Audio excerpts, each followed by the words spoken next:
Hello, my friends. Welcome back to Reading the Borrowers. We are on chapter 15. And what just happened was that Ariadne was talking about her response back from Uncle Henry and how Aunt Lupe is missing. And then Ariadne was just talking about how the boy is good. And then Pod just said that there's no good never really came to no one from any human being. And now here we go, chapter 15. That night, while Ariadne lay straight and still under her cigar box ceiling, Homley and Pod talked for hours. They talked in the sitting room, they talked in the kitchen, and later, much later, she heard them talk in their bedroom. She heard drawers shutting and opening, doors creaking, and boxes being pulled out from under beds. What are they doing? She wondered. What will happen next? Very still she lay in her soft little bed with her familiar belongings around her. Her postage stamp view of Rio Harbor, her silver pig off of a charm bracelet, her turquoise ring, which sometimes for fun she would wear as a crown. And dearest of all, her floating ladies with the golden trumpets tooting above their peaceful town. She did not want to lose these, she realized suddenly, laying there straight and still in the bed. But to have all the other things as well, adventure and safety mixed in, that's what she wanted. And that, the restless bangings and whisperings told her, was just what you couldn't do. As it happened, Homley was only fidgeting, opening drawers and shutting them, unable to be still. And she ended up, when Pod was already in bed, by deciding to curl her hair. Now, Homley, Pod protested wearily, laying there in his nightshirt. There's really no call for that. Who's going to see you?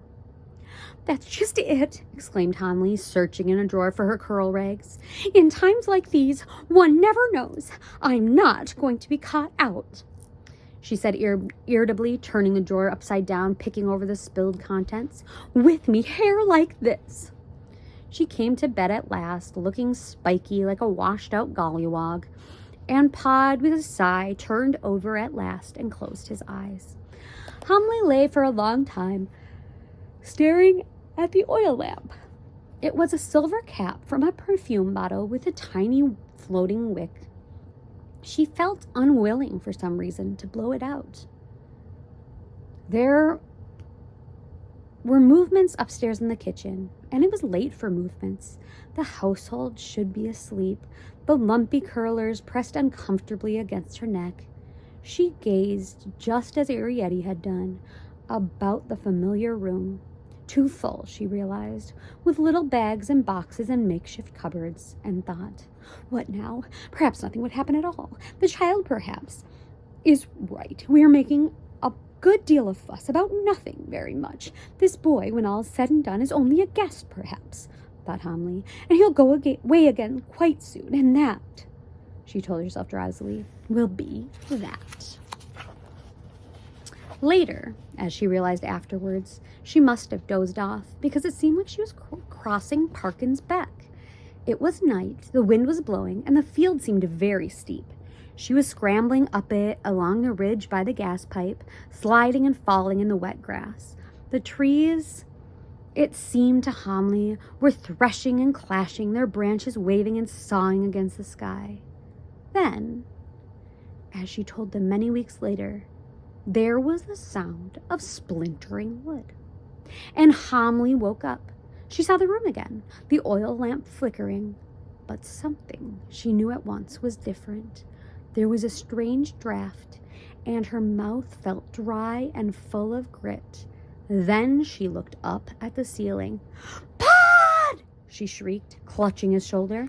Pod rolled over and sat up. They both stared at the ceiling. The whole surface was on a steep slant. One side of it came right away from the wall. This was what had caused the draft. And down into the room, within an inch of the foot of the bed, protruded a curious object. A huge bar of gray steel with a flattened, shining edge. That's a screwdriver, said Pod. They stared at it, fascinated, unable to move, and for a moment all was still. Then slowly, the huge object swayed upward until the sharp edge lay against the ceiling, and Homily heard a scrape on the floor above, and a sudden human gasp. "On my knees!" cried Homily. "On my feeling!" As with a splintering wrench, their whole roof flew off and fell down with a clatter somewhere out of sight. Homily screamed then, but this time it was a real scream, loud and shrill and hearty. She seemed almost to settle down in her scream, while her eyes stared up, half interested, into empty, lighted space. There was another ceiling, she realized, away up above them, higher it seemed than the sky. A ham swung from it, and 2 strings of onions. Arrietty appeared in the doorway, scared and trembling, clutching her nightgown. And Pod slapped Homily's back. "Have done," he said. "That's enough." And Homily suddenly was quiet. A great face appeared between them, and that distant height.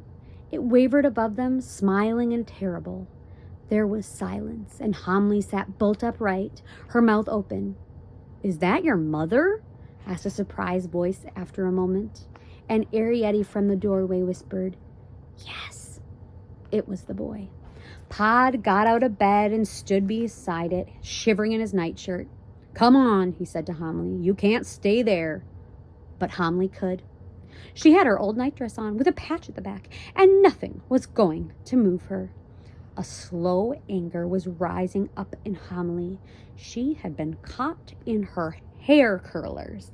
Pod had raised his hand to her, and she remembered that, in the general turmoil, for once in her life, she had left the supper washing up for morning. And there it would be on the kitchen table for all the world to see. She glared at the boy. It was only a child, after all. "Put it back," she said. "Put it back at once." Her eyes flashed and her curlers seemed to quiver. He knelt down then. But Homily did not flinch as the great face came closer. She saw his upper lip, pink and full, like an enormous exaggeration of Arrietty's. And she saw it wobble slightly. "But I've got something for you," he said. Homily's expression didn't change, and Arrietty called out from her place in the doorway, "What is it?" The boy reached behind him, and gingerly, careful to keep it upright, he held a wooden object above their heads.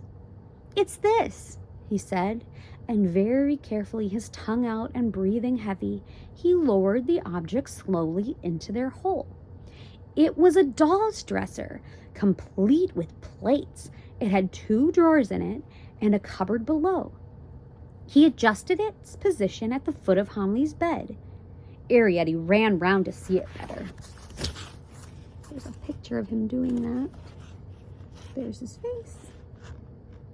And there's that. "Oh!" she cried ecstatically.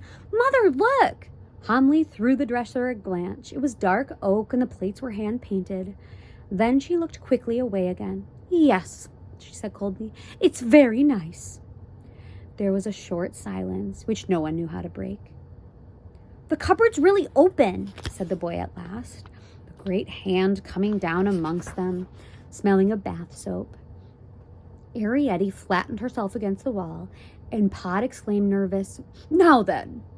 "Yes," agreed Homily after a moment. "I see it does." Pod drew a long breath, a sigh of relief as the hand went back.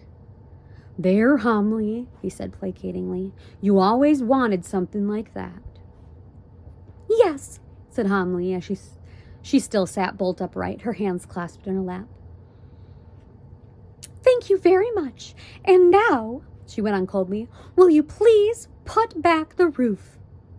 "Wait a minute," pleaded the boy, and again he reached behind him, and again the hand came down, and there, beside the dresser, where there was barely room for it, was a very small doll's chair.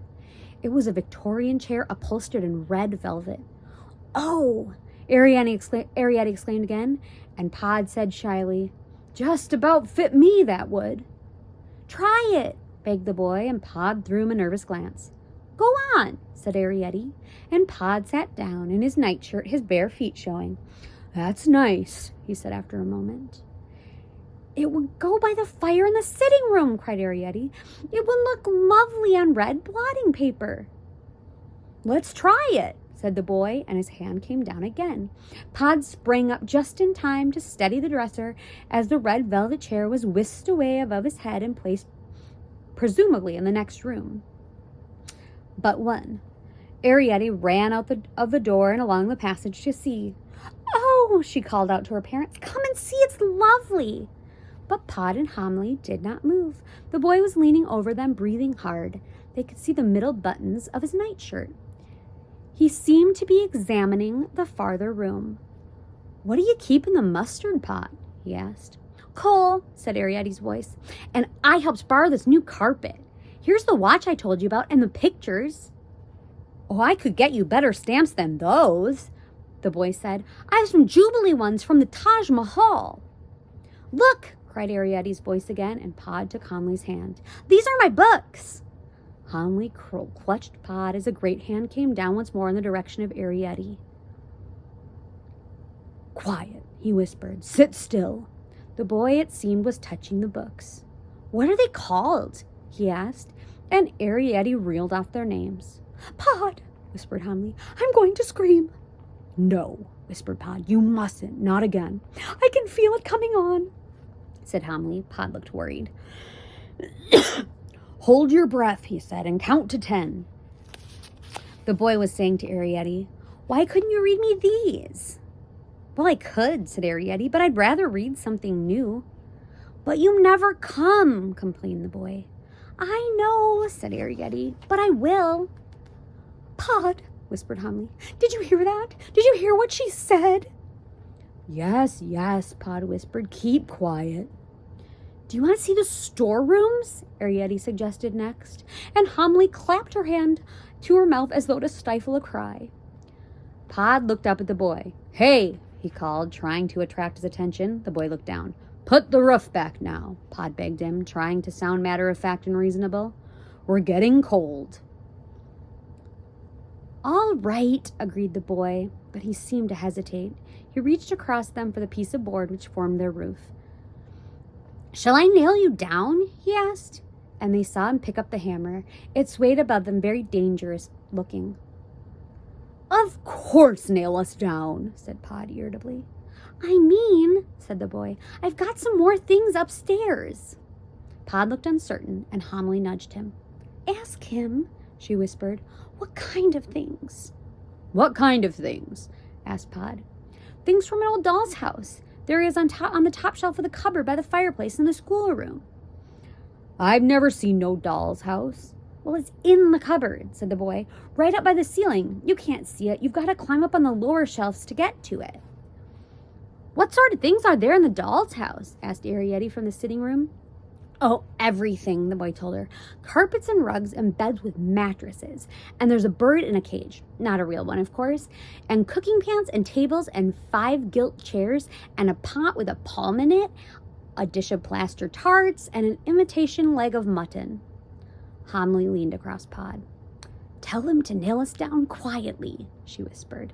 Pod stared at her, and she nodded vigorously, clasping her hands. Pod turned to the boy. "All right," he said. "You nail us down, but lightly. If you see what I mean, just tap or two here and there." And that's the end of the chapter. And I'm pretty sure that what we're seeing right now is also what the picture is on the cover of the book. It's just getting good. It's been getting good for the last few chapters. We only have this much left of this book. Time flies. Okay, I love you.